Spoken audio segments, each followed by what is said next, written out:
नमस्कार, आप देख रहे हैं 4 PM और मैं हूं आपके साथ निधि तिवारी। इन दिनों बीजेपी की हालत बेहद खराब नजर आ रही है। कल तक जो नारे विपक्षी पार्टियों की रैलियों में लगते थे, आज वही नारे बीजेपी के समर्थक लगा रहे हैं और वो सड़कों पर हैं। कल तक जो विरोध प्रदर्शन हमें JNU जैसे यूनिवर्सिटीज में देखने को मिलते थे, आज वही आवाज देश की लगभग हर यूनिवर्सिटी से उठ रही है। मोदी और अमित शाह के पुतले जलाए जा रहे हैं। डबल इंजन वाले राज्यों में तो स्थिति और ज्यादा खराब है। एक तरफ जहां सड़कों पर यह हाल है, तो वहीं बीजेपी के भीतर भी हालात बद से बदतर होते जा रहे हैं। कल तक जो नेता मोदी शाह के आगे चू भी नहीं करते थे, उन्होंने आज बगावती सुर छेड़ दिए हैं। पार्टी में इस्तीफों की झड़ी लग गई है। तो कैसे सड़क से उठी ये आवाज मोदी शाह और बीजेपी के लिए बड़ा संकट बन गई है और कैसे बीजेपी में भगदड़ मच गई है, बताएंगे आपको अपने इस रिपोर्ट में। तो बीजेपी दावा करती है कि वो दुनिया की सबसे मजबूत पार्टी है, उसके पास सबसे मजबूत संगठन है जो हर वक्त ग्राउंड पर रहकर पार्टी के लिए काम करता रहता है। लेकिन UGC के नए नियमों को लेकर जो विरोध प्रदर्शन हो रहे हैं, उसने एक झटके में पार्टी को पूरी तरह से तहस नहस करके रख दिया है। अब तो ऐसा लग रहा है जैसे कोई कंपटीशन चल रहा हो कि कौन कितना ज्यादा बीजेपी से इस्तीफा दे सकता है। यकीन नहीं आया तो इन खबरों को देखिए। आज सत्ता की आंखों में आंखें डालकर पत्रकारिता करना बेहद मुश्किल हो गया है। हम पर मुकदमों से लेकर चैनल को बंद करने का दबाव बनाया जा रहा है। मुश्किल दौर है, लेकिन हम हार नहीं मानेंगे। इसीलिए 4 PM को ज्यादा से ज्यादा ज्वाइन करें और स्वतंत्र पत्रकारिता को जिंदा रखने के लिए जितना हो सके हमारा आर्थिक सहयोग करें। उम्मीद है कि आपके सपोर्ट से ये जंग भी हम जीत जाएंगे। ABP में छपी इस रिपोर्ट के मुताबिक UGC के विरोध में बीजेपी नेताओं का इस्तीफे का दौर शुरू। मऊ में 20 कार्यकर्ताओं का सामूहिक इस्तीफा। वहीं पंजाब केसरी की इस खबर के मुताबिक UGC के मुद्दे पर बीजेपी को झटका। बुलंदशहर में 10 बूथ अध्यक्षों ने दिया इस्तीफा।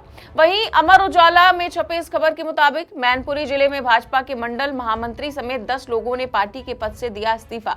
वहीं एक और रिपोर्ट के मुताबिक UGC कानून के विरोध में लखनऊ में एक साथ 11 भाजपा पदाधिकारियों ने दिया इस्तीफा।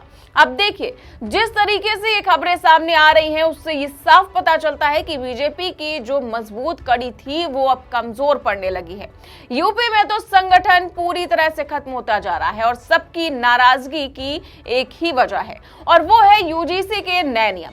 इन सभी का मानना है कि वर्तमान समय में बीजेपी अपनी मूल विचारधारा से भटकती नजर आ रही है। इनका आरोप है कि पार्टी का शीर्ष नेतृत्व UGC के नियमों में संशोधन करके युवाओं के भविष्य के साथ खिलवाड़ कर रहा है, जिसे वो किसी भी सूरत में स्वीकार नहीं करेंगे।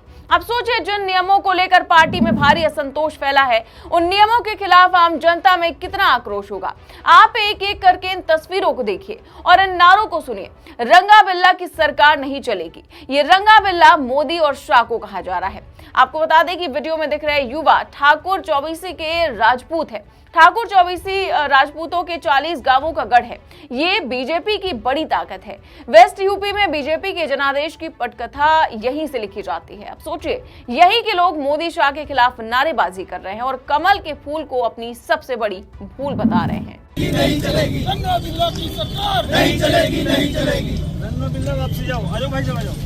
बिल्ला वापस जाओ, रंगा बिल्ला वापस जाओ, रंगा बिल्ला वापस जाओ, रंगा बिल्ला वापस जाओ, रंगा बिल्ला वापस जाओ, रंगा बिल्ला वापस जाओ, रंगा बिल्ला वापस जाओ, रंगा बिल्ला वापस जाओ, रंगा बिल्ला वापस जाओ।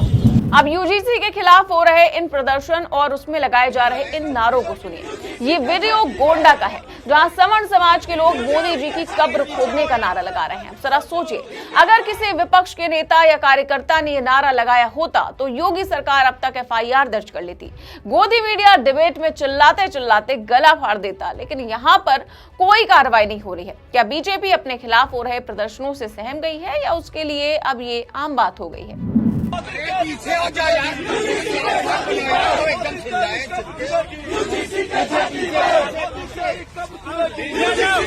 पीछे हो यार, न बन पाइए। नहीं चलेगी, नहीं चलेगी, नहीं चलेगी। बहुत रुक जाइए, नहीं चलेगा अत्याचार, धीमे धीमे नहीं चलेगा अत्याचार।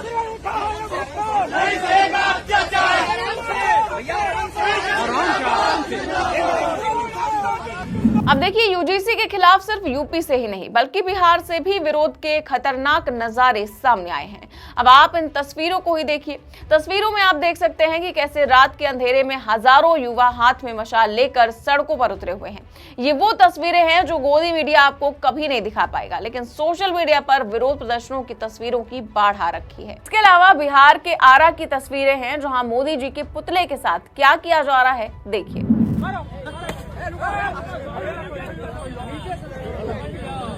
तो मोदी जी के पुतला फुकाए लगल भाई लोग।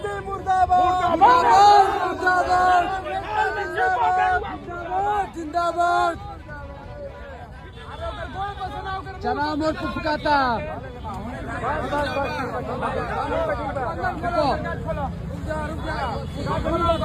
अरे वो क्या तेरा नहीं यार बैरिकेड जवाब पे ना, लेकिन गाठों में जाई तक रखे नहीं जगह ना मिले। पूरा का पूरा साला 7 गट घुटी ले पड़ा माल रोटी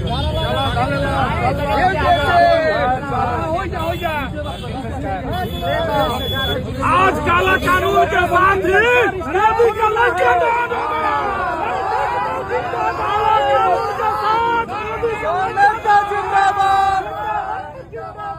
ये भाजपा के वही कट्टर समर्थक हैं जो कल तक मोदी मोदी किया करते थे, हिंदू राष्ट्र बनाने का सपना देखा करते थे, लेकिन यूजीसी के एक फैसले ने मोदी जी के 18 घंटे काम करने की मेहनत पर पानी फेर दिया है।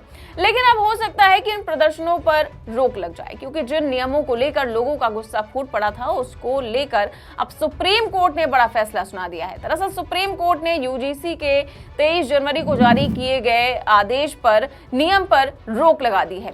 कई याचिकाकर्ताओं ने इन नियमों को मनमाना, भेदभावपूर्ण और संविधान और यूजीसी एक्ट के खिलाफ बताया था। ये फैसला उन लोगों के लिए राहत की खबर है जिन्होंने नियमों को चुनौती दी थी। याचिकाकर्ताओं का कहना था कि ये नियम समानता के सिद्धांत के खिलाफ है और कुछ समूहों को बाहर कर सकते हैं। उन्होंने ये भी तर्क दिया था कि ये नियम यूजीसी एक्ट के प्रावधानों का उल्लंघन करते हैं। सुप्रीम कोर्ट के इस कदम से फिलहाल इन नियमों को लागू होने से रोक दिया गया है और अब इस मामले पर अगली सुनवाई होगी और कोर्ट ये तय करेगा कि ये नियम मान्य है या फिर नहीं। चीफ जस्टिस सूर्यकांत और जस्टिस जॉय माल्या बागची की बेंच ने सुनवाई के दौरान कहा कि ये नियम साफ नहीं है और इनका गलत इस्तेमाल हो सकता है, इसीलिए कोर्ट ने इन नियमों पर तुरंत रोक लगा दी। कोर्ट ने यह भी आदेश दिया है कि 2012 में जो नियम थे वही अब फिर से लागू होंगे। इस मामले में अब अगली सुनवाई 19 मार्च को तय की गई है। तो कुल मिलाकर तस्वीर साफ है कि जिस मुद्दे को शायद सत्ता पक्ष ने एक सामान्य प्रशासनिक फैसला समझा होगा, वही अब उसके लिए राजनीतिक भूचाल बनता दिख रहा है। सड़क से लेकर संगठन तक जो नाराजगी दिखाई दे रही है वो किसी एक जिले, एक वर्ग या एक राज्य तक सीमित नहीं है। जब पार्टी के अपने कार्यकर्ता, अपने पदाधिकारी और परंपरागत समर्थक ही खुलकर विरोध में खड़े होने लगे, इस्तीफे देने लगे और सरकार के फैसलों पर सवाल उठाने लगे, तो ये सिर्फ विरोध नहीं बल्कि भीतर की गहरी बेचैनी का संकेत होता है। बीजेपी जिस मजबूत संगठन और अटूट कैडर की बात करती रही है, वहीं पर दरारें दिखना किसी भी राजनीतिक दल के लिए खतरे की घंटी से कम नहीं है।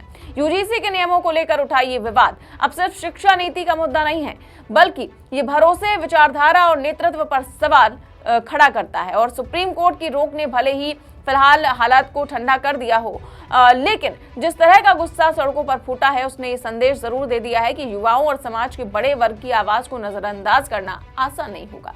आने वाले समय में ये देखना अहम होगा कि बीजेपी इसे चेतावनी की तरह लेकर संवाद और सुधार का रास्ता चुनती है या फिर इसे भी सामान्य राजनीतिक शोर समझकर आगे बढ़ जाती है, क्योंकि इतिहास गवाह है कि जब जनता और कार्यकर्ता दोनों एक साथ नाराज हो जाएं तो सबसे मजबूत किले भी हिल जाते हैं। फिलहाल इस खबर पर आपकी क्या राय है, हमें कमेंट बॉक्स में अपनी राय जरूर दें। चैनल को सब्सक्राइब भी करें और ज्वाइन भी करें। नमस्कार।